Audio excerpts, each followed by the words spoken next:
హల్లెలూయా. దేవునికి స్తోత్రం. బాగున్నారా? దేవుని మహాకృప వలన ఇంతవరకు మనం సురక్షితంగా ఉన్నాం.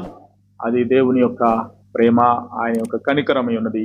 అందును బట్టి దేవుని స్తుతిస్తూ అదే సమయంలో ప్రభు అయిన యేసుక్రీస్తు పేరట మీకందరికీ శుభాశీస్సులు తెలియజేస్తున్నాను. ఈ రోజు కొరకైన దేవుని వాక్యాన్ని మనం ధ్యానించుదాం. కీర్తనల గ్రంథము 44వ కీర్తన 2వ వచనాన్ని ఈరోజు మనం చూద్దాం. నీవు నీ భుజబలము చేత అన్యజనులను వెళ్ళగొట్టి మా పితరులను నాటిదివి, జనములను నిర్మూలము చేసి వారిని వ్యాపింపచేసితివి.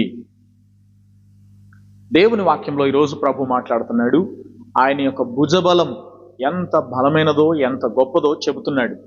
ఒకానొక దేశంలో ఆ దేశీయులు బలహీనపరచబడి ఒకరినొకరు కొట్టుకొని విడిపోయిన సమయంలో ఇతర దేశాల్లో నుంచి వచ్చినటువంటి శత్రువులు వారిని స్వాధీనపరుచుకొని వారిని ఏలడం మొదలుపెట్టారు. అయితే ఎప్పుడైతే వారు ఇబ్బంది పడి కష్టాల పాలై తిరిగి వారి దేవుడైన సృష్టికర్త వైపు తిరిగారో, మొరపెట్టుకున్నారో, అప్పుడు వారు బలహీనులైనప్పటికీ, వాళ్ళు కష్టాల్లో ఉన్నప్పటికీ, వారు చేతగాని వాళ్ళు అయినప్పటికీ వారి పక్షంగా ఆ దేవుడే కార్యం జరిగించి పరాయి దేశం నుంచి వచ్చినటువంటి అన్యజనులైన వారిని తరిమేసి వెళ్ళగొట్టి వారి స్వాస్థ్యాన్ని తిరిగి వాళ్ళకి ఇచ్చాడు, వారిని స్థిరపరిచాడు. ఇది చారిత్రాత్మకమైన ఘట్టం. భక్తుడు ఆ విషయాన్ని జ్ఞాపకం చేసుకుంటున్నాడు. అయితే నేనంటున్నాను, నీ జీవితంలో కూడా నీ బలహీనత చేత, నీ చేతగాని పరిస్థితులను బట్టి, నీ యొక్క అజ్ఞానాన్ని బట్టి ఏదైతే పోగొట్టుకొని ఇతరుల చేతికి వెళ్ళిపోయిందో, ఇతరులు స్వాధీనపరుచుకున్నారో, ఎవరో దాన్ని అనుభవిస్తున్నారో, వాటన్నిటి నుండి ప్రభువు దాన్ని నీకు విడుదలనిచ్చి మళ్ళీ తిరిగి ఇవ్వబోతా ఉన్నాడు. అది కేవలం ఆయన బాహుబలము చేతనే. ఒకవేళ ఆరోగ్యం క్షీణించిందా, నీ యొక్క ఆరోగ్యాన్ని అపవాది చేతిలోకి తీసుకున్నాడా, లేక నీ విరోధులు, నువ్వంటే గిట్టని వాళ్ళు, నీ మీద పగ ద్వేషం కలిగిన వారు, నీకున్నటువంటి స్థితిగతులను వారు స్వాధీనపరుచుకొని నిన్ను బలహీనపరిచి చేతగాని స్థితిలో నెట్టివేస్తున్నారా? అయితే నీ బలము, నీ ధనము, నీ ఘనం మీద కాకుండా దేవుని బలం మీద ఆధారపడు. ఆయన తన భుజబలము చేత సర్వలోకాలను జయించగలిగిన శక్తిమంతుడు కనుక ఆయన తన బాహువుతో నీ పక్షంగా ఈరోజు తన బలాన్ని ప్రదర్శించబోతున్నాడు. కనుక ధైర్యం తెచ్చుకొని ఆయనకు అప్పగించుకుంటావా? నువ్వేం పోగొట్టుకున్నావు? ఎవరు నిన్ను స్వాధీనపరచుకొని లొంగ తీసుకుంటున్నారు? వాటన్నిటి నుండి నిన్ను జయించడానికి లేదా నిన్ను జయింప చేయడానికి ప్రభు ఈరోజు సిద్ధంగా ఉన్నాడు.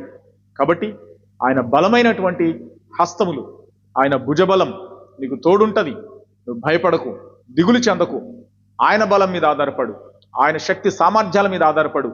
నువ్వు జయించగలుగుతావు, స్వాధీనపరచుకుంటావు, పొందుకుంటావు, దాన్ని అధిగమిస్తావు. నీ జీవితంలో నీకు గెలుపు నీ వశమవుతుంది. కనుక అటు గెలుపు ప్రభు నీకు ఇవ్వాలని ఈరోజు మనస్ఫూర్తిగా నీ బలం మీద ఆధారపడడం మానేసి దేవుని బలం మీద ఆధారపడి, అయ్యా ఎస్సయ్యా సర్వం నీవే, నన్ను నడిపించు, గెలిపించు, స్వాధీనపరచుకునేటట్లు చేయమని అప్పగించుకో. ప్రభు నిన్ను బలపరచబోతున్నాడు. మహోన్నతుడైన మా తండ్రి, బలవంతుడా, శక్తివంతుడా, మీ భుజబలమును ప్రదర్శించగలిగిన దేవానికి స్తోత్రాలు.